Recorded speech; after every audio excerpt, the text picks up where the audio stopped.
نماز کے بارے میں سوال ہے جی کہ کیا گاڑی میں نماز پڑھی جا سکتی ہے؟ بعض دفعہ ممکن نہیں ہوتا کہ آپ اپنی ڈیسٹینیشن پہ وقت پہ پہنچیں، یا نماز کے وقت آپ جب نکل رہے ہوں تو اس وقت نماز پڑھیں۔ میں نے نماز کے بارے میں بہت جگہوں کے اوپر تفصیل سے بات کی ہے۔ میں آپ کے سامنے بھی پانچوں چیزیں رکھ دیتا ہوں نماز کے بارے میں، اور اس لیے ضروری ہے کہ نماز بہرحال ایک بڑی غیر معمولی عبادت ہے۔ مسلمانوں کو 5 وقت اپنے پروردگار کے حضور میں حاضر ہونا ہوتا ہے، یہ کوئی معمولی چیز نہیں ہے۔ یعنی اللہ تعالیٰ بلا لیتے ہیں، حاضری ہے، اور حاضری خدا کی یاد کو تازہ کرنے کے لیے ہے۔ دین کی بنیادی خدا کی یاد ہے، تو اس لیے اس کو بہت اچھی طرح سمجھ لیجئے۔ دیکھیے، نماز ہم پر 5 وقت فرض کی گئی ہے، وقت کے لحاظ سے فرض کی گئی ہے۔ قرآن نے کہا ہے ان الصلاۃ کانت علی المؤمنین کتابا موقوتا۔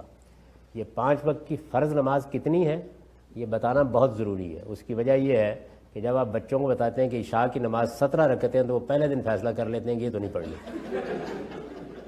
یعنی جو نماز اللہ نے لازم کی ہے، پڑھیں گے تو اجر ملے گا، نہیں پڑھیں گے تو اللہ پوچھیں گے۔ وہ حاضری کا لازمی وقت ہے۔ یوں سمجھیں کہ آپ کی ماں نے، آپ کے باپ نے آپ سے کہا ہے کہ آپ 10 منٹ میرے پاس بیٹھیں گے روزانہ، یہ وہ لازمی حصہ ہے جس میں خدا نے آپ کو بلا لیا ہے، آپ کے پروردگار نے۔ وہ کتنی ہے؟ 2 رکعت فجر، 4 رکعت ظہر، 4 رکعت عصر، 3 رکعت مغرب، 4 رکعت عشاء، بس یہ وہ نماز ہے جو لازم کی گئی ہے۔ یہ پڑھنی ضروری ہے ہر مسلمان کے لیے۔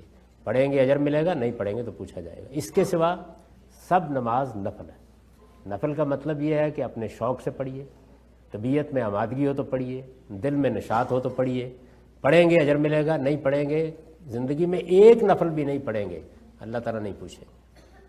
تو پہلی بات یہ جان لیجیے نماز کے بارے میں۔ دوسری چیز یہ ہے کہ اس میں چونکہ 5 وقت پڑھنی ہوتی ہے اور انسانوں کو زندگی میں بہت سے کام کرنے ہوتے ہیں، تو یہ رعایت دی گئی ہے کہ اگر کوئی ضرورت پیش آ گئی ہے، سفر ہے، افراتفری ہے، آپ اپنے دفتر جانا چاہتے ہیں، کوئی اور بھاگ دوڑ ہے، کوئی ڈاکٹر آپریشن کے لیے جانا چاہتا ہے، کوئی مشکل پیش آ گئی ہے، تو آپ ظہر اور عصر کو جمع کر سکتے ہیں، ایک ہی وقت میں پڑھ سکتے ہیں۔ مغرب اور عشاء کو جمع کر سکتے ہیں، ایک ہی وقت میں پڑھ سکتے ہیں۔ یعنی آپ نے ظہر کے وقت نکلنا ہے تو ظہر کے ساتھ ہی عصر پڑھ لیجئے، آپ نے مغرب کے وقت نکلنا ہے تو مغرب کے ساتھ ہی عشاء پڑھ لیجئے۔ اچھا، یہی معاملہ الٹ کے بھی کیا جا سکتا ہے۔ آپ نکل گئے اور ظہر کا وقت نکل گیا تو عصر کے وقت میں ظہر پڑھ لیجئے، عصر سے پہلے۔ ایسے ہی عشاء کے وقت میں یہ ادا نماز ہوگی، یہ قضا نہیں ہوئی، جمع کر سکتے ہیں، ایک بات۔ دوسری یہ کہ اگر افراتفری کی نوعیت ہے، آپا دھاپی کی نوعیت ہے، تو ان کو 4 رکعت کی نماز کو آپ مختصر کر کے 2 رکعت بھی پڑھ سکتے ہیں، اس کو قصر کہا جاتا ہے۔ تو آپ قصر بھی کر سکتے ہیں ضرورت کے تحت، جمع بھی کر سکتے ہیں ضرورت کے تحت، یہ سب اللہ نے اجازت دی ہے۔ تیسری بات یہ ہے کہ اگر ایسی صورتحال سے دوچار ہو گئے ہیں کہ جس میں آپ کے لیے ٹھہرنا رکنا یہ ممکن ہی نہیں ہے کسی طریقے سے، اور ایسی افراتفری کیفیت ہے، جا رہے ہیں، بھاگ رہے ہیں، گاڑی میں ہے جیسے سوال کیا گیا ہے، تو اللہ تعالیٰ نے قرآن مجید میں بتایا ہے کہ نماز کی حفاظت کرو، اور اگر اس کا وقت آ جائے اور تم کسی مشکل میں ہو تو فَرِجَالًا وَرُكْبَانًا، چاہو تو پیدل چلتے ہوئے اشارے سے پڑھ لو، اور چاہو تو سواری پر بیٹھے ہوئے اشارے سے پڑھ لو۔ تو بس وقت آ گیا ہے، سر جھکنا چاہیے، خواہ وہ اسٹیئرنگ کے اوپر جھکا دیا جائے۔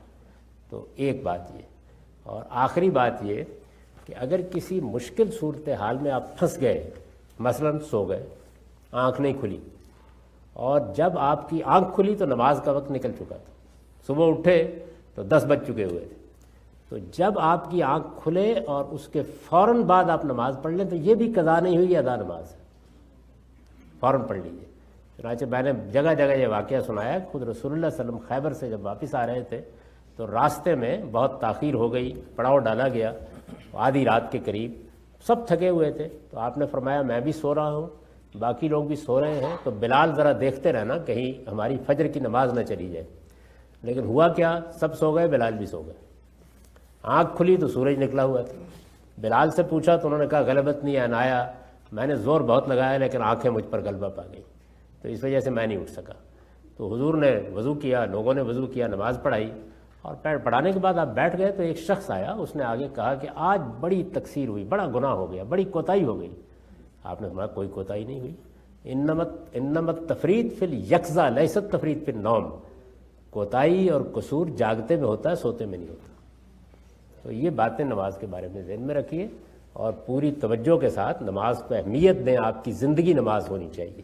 لیکن یہ ساری باتیں اس کے بارے میں جان لینی چاہیے. ان کو نہ جاننے کی وجہ سے صورتحال یہ ہے کہ لوگ نماز چھوڑ دیتے ہیں. نہیں، جہاں کہیں موقع آپ کو ملا ہے فوراً سر جھکا دیجیے.